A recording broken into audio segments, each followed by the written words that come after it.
Well, hello everyone. This is Al Fadi, and I'm so excited today because we are launching yet another brand new video series, myself and Dr. J, who is with me here in studio. And, you know, the minute you mention Dr. J, of course, we are becoming more and more familiar now with the historical criticism of Islam. And today's video series that we are launching is no exception. We're talking about Mecca.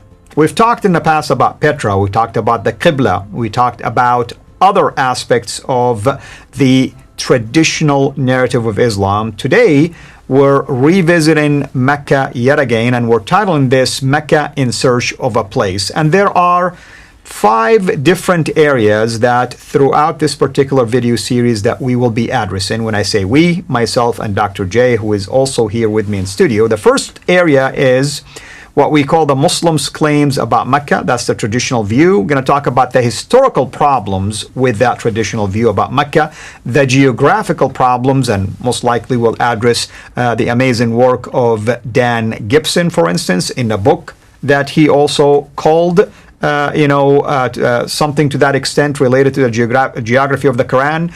And then we're going to deal with the issue of Mecca's historical claims that has been debunked. And finally, before we conclude, we're going to talk about Mecca's origins, putting it all together. In other words, when the city possibly originated, at what time. And it's, of course, I want you to pay attention to the fact that Dr. J will always focus on timeline. That's important. Timeline. What do we mean by that? You hear something that is being said that it existed at a certain time, but facts actually show that this particular location, document, happened to originate or be developed at a later time. That in and of itself should be problematic to any Muslim. Mecca is no exception, and we will close this series with our final conclusions based on everything that we have shared with you. So hopefully everyone will be enjoying this series as you've been enjoying all of the other series that we've done together. With that in mind, Dr. J, thank you so much as always for being here with us and for really taking time to do the research and come here to unpack it together. Well, listen, thanks for having me on. I'm wearing the same shirt, the same vest that I wore in the last episodes that we did, the last series. And that's intentional, because you wanted it to look like a continuation of that. Exactly. Now, what I want to do, remember in the past, you and I have talked about the book and the man, the book and the man, that's the book right. and the man. That's the phrase. It's what I've been saying for years and years and years. You always have to go back to the book. You always have to go to the man. We've done an entire series on the book, the Qira'at, and the manuscripts. We're yet to do the manuscripts. That's yet to come. But look how popular they've been, both on your site, Sida International, and on my site. And then the man, Muhammad, looking and seeing how Islam really began. We did that in just the last few months, and I think you've broken all records. You have probably the most views of any series so far, just on the man. Well, see, the book of the man is great, but there's one thing missing: the place. The book, the man, the place. We need to go to the next step, because the book and the man we'll keep coming back to. In fact, we'll be doing other episodes that really build on the book and the man. Whenever we're doing the book, I wear a brown shirt. Whenever we're doing the man, I wear a black shirt, or sometimes I wear a blue shirt. But I color code my shirts depending on what the subject is. Now, for the place, we're going to talk about something that's even more exciting, because whereas the book and the man, we don't find anything. We just can't find any book. We can't find any man in the 7th century.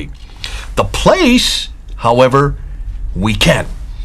Right. And the place itself, Mecca, it's the place. It's the center of history. It's the beginning of history. It's where Adam and Eve were sent to. It's where all the prophets lived. It's where Abraham lived and rebuilt the Kaaba. It's where Ishmael lived. We're going to find all these claims that the Muslims are making all center on one place. And see, you know it because you've been there, haven't you?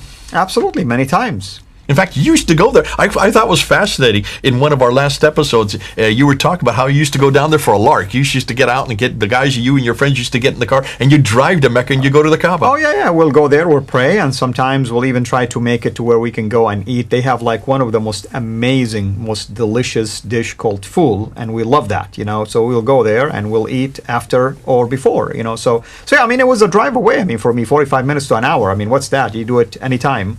I mean, it's lovely. It's lovely to be able to speak to someone who's actually understands everything I'm saying, who's been to where I've never been. I've only read about it. I've only heard about it. I've never been there, and you've been there. You grew up real close to it, just down the road from it. You jump in a car, you're there in 45 minutes. So we're going to talk about this place. We're going to talk about Jeddah. We're going to talk about your city. We're going to talk about Mecca, which is just not too far away. And we're going to ask some historical questions about these places that no one's dared to ask before. And we're going to introduce some brand new material that's not come up before. And this is why, in some ways, I'm licking my lips because this is probably going to be one of the most exciting topics, because this is a place that just runs and runs and runs and runs. You can walk away from the book, you can walk away from the man and say, there's no way we could ever discover Muhammad because he's just one man. There's no way we can discover the book because they've been lost. But you can't say this about Mecca. You can't say about Mecca, because the claims they make for Mecca go way beyond just one man and one book.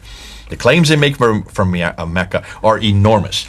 So let's get right into their claims. Yeah. You want to do that? Yeah. Let's go to the slides then, and let's look and see what their claims are. Now, according to every Muslim, Muhammad has been the last and greatest prophet. There it is right there, number one. Number two, the Quran was his revelation, sent down only to him, and is the final and greatest revelation. That's right. No one would say any different to that. So there's the man and there's the book. And then, of course, number three, Mecca was his city. Yep. Has always been a city. That's where he lived from 570 to 622. So for the first 52 years, that's where he lived, right? Right. According to what the tradition taught. Now, this is all according to the Islamic traditions. This is the claims that the standard Islamic narrative said. S-I-N. Mecca was a city considered by Muslims as the oldest in history. Why? Because that's where Adam and Eve. Yes, you can't get any earlier than Adam and Eve. Mm-hmm. So therefore, if Adam and Eve were there, that means it's the first inhabitant, it's the first place where any humans lived, Mecca, because they were thrown down there when, of course, they were up in the Garden of Eden, up in space. They were thrown down there in chapter 7, verse 24. It talks about that. So therefore, Islam is the final religion based on Muhammad's life and sayings, the Sunnah, and on the Quran's teaching. That I don't think anybody disputes. That's right. That's their claims. But the conclusion is, well, if you take those claims, and the conclusion is that Islam is completely dependent on those three. They're completely dependent on the Quran, the book, that's the book. They're completely dependent on Muhammad, that's the man. Correct. And they're completely dependent on Mecca, that's the place, the book, the man, the place. So shouldn't we investigate both the Quran and Muhammad and Mecca to see if indeed Muslims are correct? However, before we already done that with the Book of the Man, let's now look and see just how important Mecca really was or really is. So let's dive into it. Absolutely. And again, we want to clarify for anyone who just joined in, when you see the acronym, not the term SIN, acronym SIN stands for basically Standard Islamic Narrative. That's what it stands for. So in the next episode, what I like to do is look at how important this place is, because it's not me saying it, it's not you saying it, it's what the traditions have said. The standard Islamic narratives have said about this place. We need to see what they're saying first before we can even try to discover whether or not what they're saying is correct. Excellent. So with that in mind, maybe we'll wrap it up here, and we will pick it up next time so that we can talk about the importance of Mecca. And that's, of course, most likely we're going to start with the Islamic tradition and the narrative related to that particular town. As I grew up learning, of course, about it and how important it was, even the Quran actually makes an allusion to that importance in some of the early Quranic passages. With that in mind, thank you, of course, brother. And hopefully everyone will be waiting with excitement, really, about next episode, but also we hope that you will take this series, as always, share it with others, share it with your Muslim friends. The intent here is not to debate them and yell at them and scream at them or argue with them. The intent is to use it, hopefully, to open a door for a dialogue. Remember, the Bible went through it.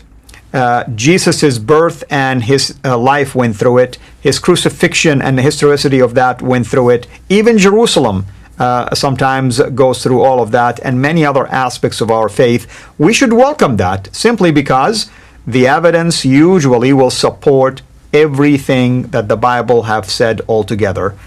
Is that the story when it comes to Islam, its origin, its book, its man, and today, its place? We will see that throughout this series. Thank you, everyone. This is Al Fadi. God bless you.